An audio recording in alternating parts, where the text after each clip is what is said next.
Hi, my name is Tyson Moulton. I'm the Director of Facilities here at Northwestern Medical Center. And today we're going to talk to you about the exciting construction projects that we have coming up this summer that are what we talk about as the master facility project. So we'll go through the portions of the project, we'll go through phasing, we'll talk about the general timeline, and then we'll touch on impacts. So let's jump right in. So this is a site plan of the Northwestern Medical Center site. You'll notice that the main building here, the light blue is what's existing, and then the dark blue are the additions that we're proposing. Down here on the bottom, you have Fairfield Street. Over on the right-hand side, Route 104, Cobblestone. Up here, Doctor's Office Commons and NCSS. The main entrance to the hospital is right around here.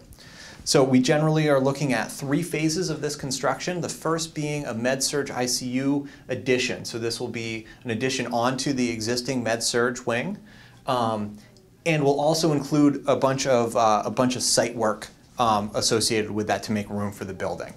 The second portion of construction will be a medical clinics addition at the front of the house. This will also include a lobby renovation. So this is in the spot where cardiology pulmonology currently is. We're going to demolish that portion of the building and build a 14,000 square foot building there that will include cardiology pulmonology, space for specialty clinics, and OBGYN. The third portion of the project is a freestanding 2-story medical office building. This will be finished on the first floor. The second floor will be shell space for future expansion. The first floor will include orthopedics, primary care, urgent care, and outpatient lab. General timeline for the project, we're looking to get started in April or May, depending on when our final permits come through. That'll start with the site work that we talked about with the med-surg ICU expansion, and then moving into the med-surg addition building in hopefully June or so.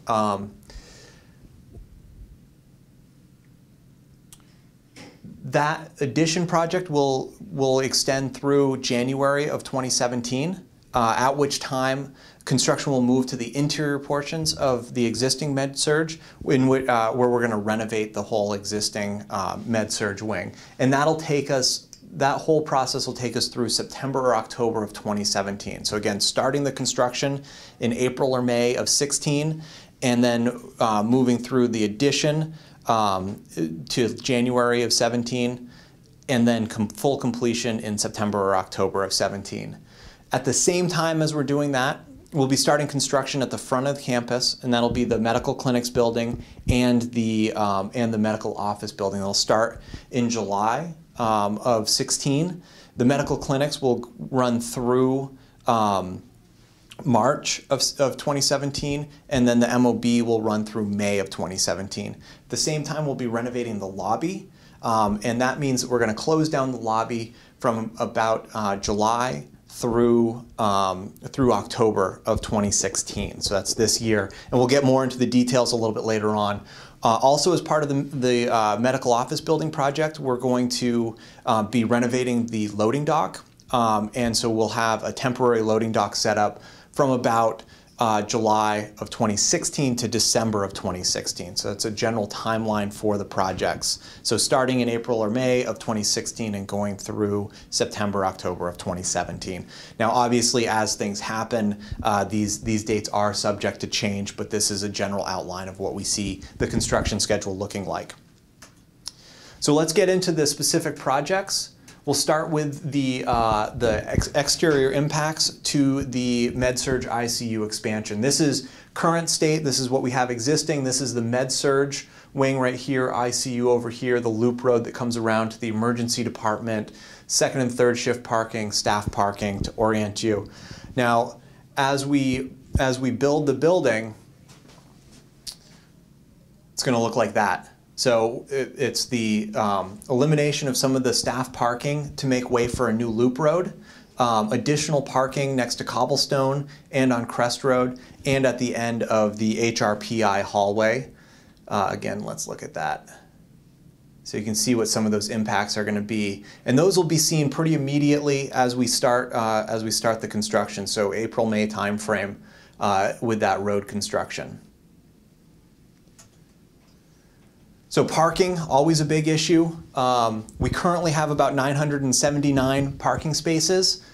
This will go to 819 as we start that site work construction. For reference, before we did the Crest Road project last summer, we had 821 spaces. So while that wasn't enough, and that was part of why we wanted to expand parking, it is adequate. So that's where we'll be then. We are also building a 56 space parking lot south of NCSS. And you can see that'll be completed here in June when we jump back up to 875.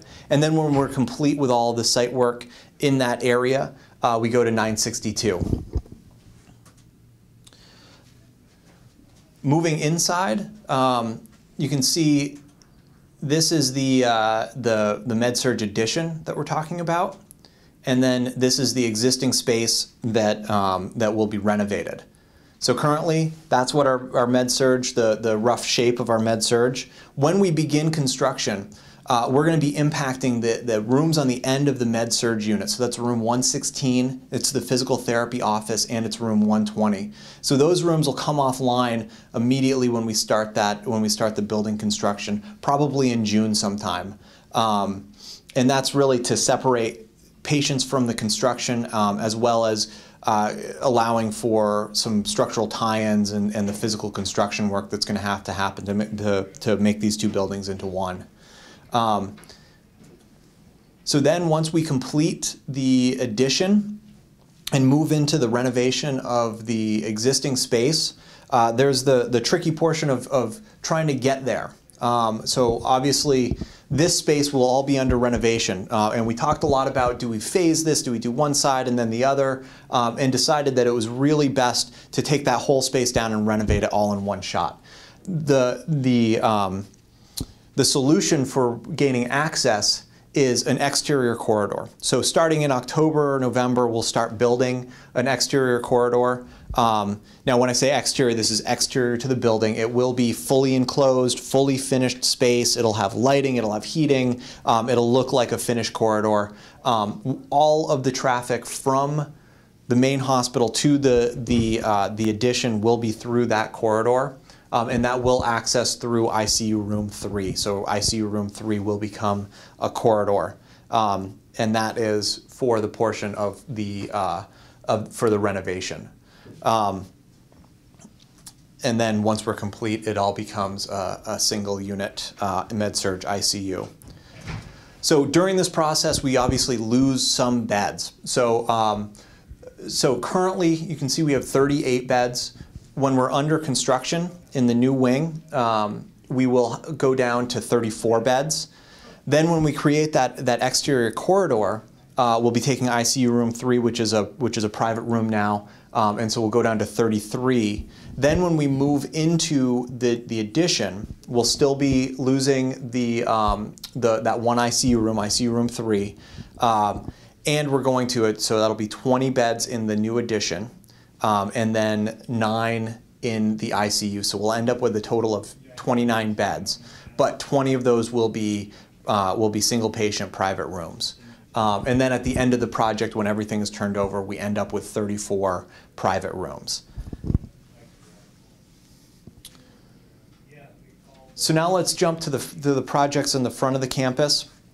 So this is our current state, our main entrance here, the cardiology, pulmonology, building, loading dock, parking, that's all current state. So, and this is future state. So when we build the medical clinics, a lot of the parking there goes away, as well as the cardiology, pulmonology building. The medical office building, you'll also notice it encroaches on the loading dock and some of the parking. So that's the general impact of this. Now, when we get into construction, we have to do a lot of site work to make all of the grades work. So the area in red here will be closed off. We're actually going to close off the main entrance to the hospital to rework this roadway and also rework this corner so that we can allow for two-way traffic around the loop road and make it a true loop road. And so also as part of this, we are closing down the lobby. So main entrance to the hospital will have to be elsewhere. So let's move inside. Well, let's talk about parking. So we left the back of campus with 962 spaces. Then, as we start the site work in the beginning or in the front of the campus, we go back down to 835 spaces. The contractor is going to phase in some of the parking lots. So we will be gaining some spaces, going back to 885, and then by May we'll be back up to 956 spaces. So now moving inside, this is the main entrance to the hospital, cardiology, pulmonology there. This is the area that's going to be under construction and renovated. This time frame, again, is between July of 2016 and October of 2016. And the services that get displaced, obviously the main entrance to the hospital, the gift shop, cardiology, pulmonology, the outpatient lab, registration, and surgical waiting. So the main entrance to the hospital, obviously this is going to be the biggest issue that we're dealing with. We're actually going to relocate the main entrance to the conference center. There's adequate parking, there's handicap access there. It's a little bit far from services, but it's really the best option. And we think it'll work quite well with some additional wayfinding and communication and volunteer services. The gift shop, we're going to move that to a small vending area adjacent to the switchboard. They won't necessarily be able to provide all of the services that they do now, but it'll be a place where they can still provide some of those services for this 4-month period while they're waiting for a new gift shop. Outpatient lab will be moving to DOC 1. This is the former Salamone suite. It's actually under renovation right now, and they'll be moving there for the duration of this project, which is July till their new space is complete in the medical office building in May of 2017. Cardiology, pulmonology, they'll be moving to, this is actually the DOC Suite 10. It's the former Dr. Bellstrom space. And they'll be moving from July to their new space in the medical clinics building is completed in March of 2017. Registration. Registration is going to move to diagnostic imaging registration. Currently, they have registration booths there, but they're not used for registration. So it's going to be an easy move for them to jump in there and pick up respiratory therapy registration, diagnostic imaging registration, and surgical services registration. The surgical waiting room is also going to be under renovation at this point, and they will move to the Champlain room. So this is a floor plan of the hospital showing where these items are going to be moving to. So you can see the area in green is what's going to be under construction. The main entrance up to cobblestone, surgical waiting here at the Champlain room, registration and diagnostic imaging registration, and an outpatient lab, DOC 1, cardiology, pulmonology to DOC 10. Also, the employee and physician entrance will be moved to the area between the ICU and emergency department.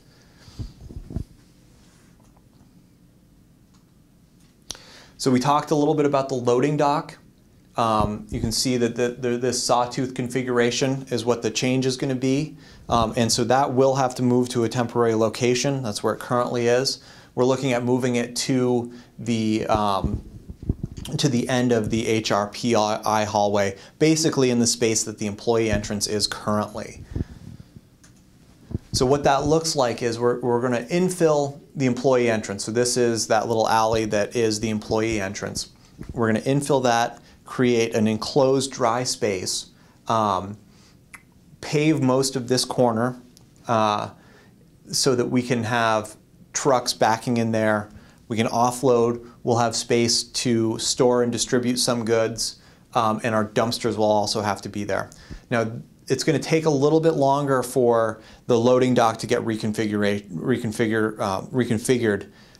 than the main lobby. So this is actually going to be an impact from July of 2016 to December of 2016. One of the biggest impacts of the loading dock move is actually the movement of goods. So you can see here, where the employee entrance currently is, which is going to be the temporary loading dock, and then the path in green that materials are going to have to take to get to the kitchen or to materials management. So we're going to do a couple things to mitigate some of this. We're going to do more distribution from the temporary loading dock, and also limit the times that we're actually moving goods. So here's a list of those impacts. So again, the main entrance, moving to the conference center from July to October. The gift shop, moving to the vending area by switchboard, and that'll be July to October. Registration moving to diagnostic imaging registration, and that'll be from July to October, or to March of 2017, depending on how well that diagnostic imaging registration works. Surgical waiting to Champlain room, again, July to October. The employee entrance moving from where it is currently to the door to the hallway between the emergency department and med-surg, and that'll start in May of 2016 and go through January of 2017. The physician's entrance moving to that same door between the ED and med-surg, and that'll be from July to January. The outpatient lab to DOC 1, and that'll be from July to May of 17. Cardiology pulmonology to DOC 10, the former Bellstrom space. Then that'll be from July to March. And then the loading dock to the employee entrance, and that'll be from July of 16 to December of 16. So then at the end of this, this is the medical clinics building.